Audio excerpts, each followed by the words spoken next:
All right, ladies and gentlemen, welcome back to the channel. Today, we have a Los Angeles Lakers video for you guys on this channel, talking another Lakers possible offseason signing, kind of going through some free agents, going through some teams. So I do this every single day. I know you guys would like my content, so go check it out, leave a like, hit that sub button.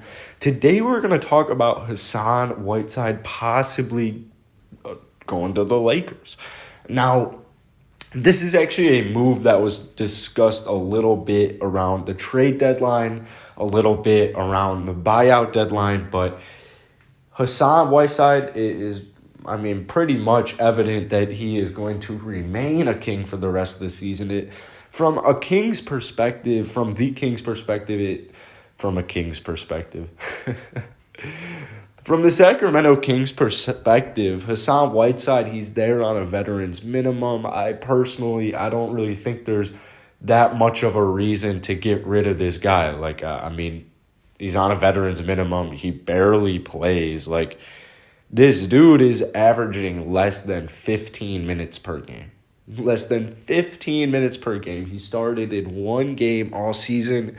He's only played in 30. He's battled some injuries, but it's a tough season for him. How can you really get anything going when you're averaging less than 15 minutes per game? The stats he's putting up are about 8 points, about 6 rebounds, about a block and a half per game. They're super strange because last year in Portland, when Nurkic went down and they got Hassan Whiteside, he feasted. He absolutely feasted. We're talking 15 and a half points, 13 and a half rebounds, 3 blocks.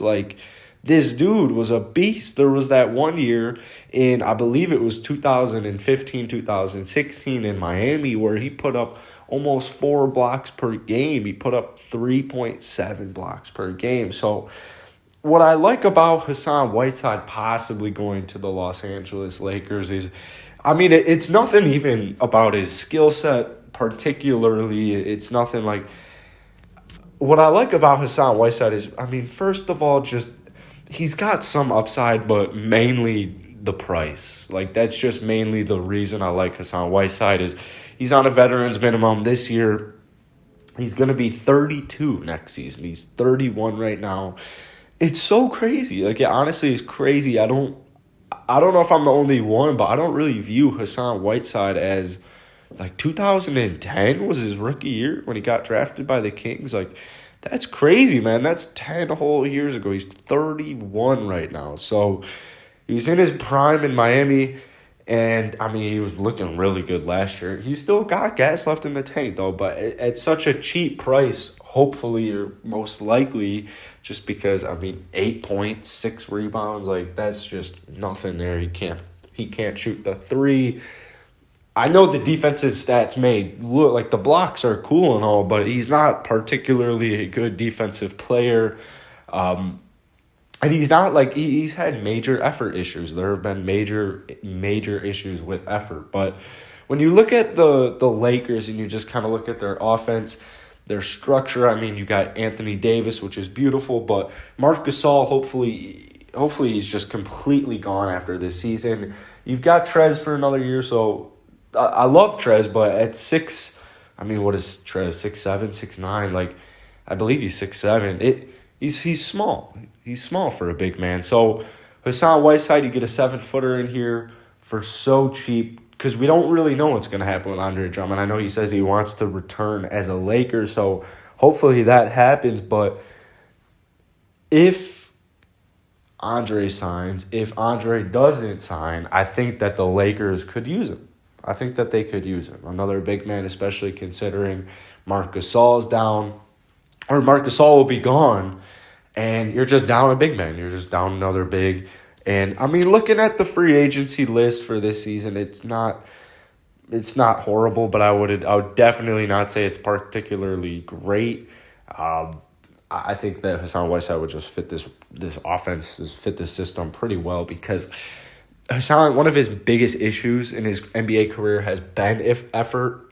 So when you throw him on a team. I mean, I was really calling for the Lakers to get Hassan Whiteside via trade this year, because I mean he's just sitting there on the Kings. Give him McKinney and a second round pick. Like, do something to get Hassan Whiteside. I literally made a couple videos like McKinney and a second round pick for Hassan Whiteside. It works. But no. So you bring him on, a guy who's had, some effort issues. You could say the same thing about Andre Drummond. Andre Drummond, a guy who's had some effort issues in his past. Well, you throw him on the team that just won the NBA championship. You throw him on a team with LeBron James, Anthony Davis, like all these veterans as well, all these respected players, a respected coach, and just such a historic and respected franchise. Like, you don't want to fuck that up. So if you're Hassan Whiteside, if you're Andre Drummond, whoever you are on the Lakers, you come to this team and you're all business. You're ready to go. So Hassan Whiteside, that's why I don't think it's, I already know that Hassan is not going to be who a lot of Lakers fans want to get, who watching this video, but hopefully these reasons kind of sway your mind just a little bit. So let me know who you guys want to get the Lakers to get in this offseason. Let me know if you like this video, if you like videos like this. I do this every single day, like I said. I know you'll like it. Hit that like button, hit that sub button. I'll see you guys later.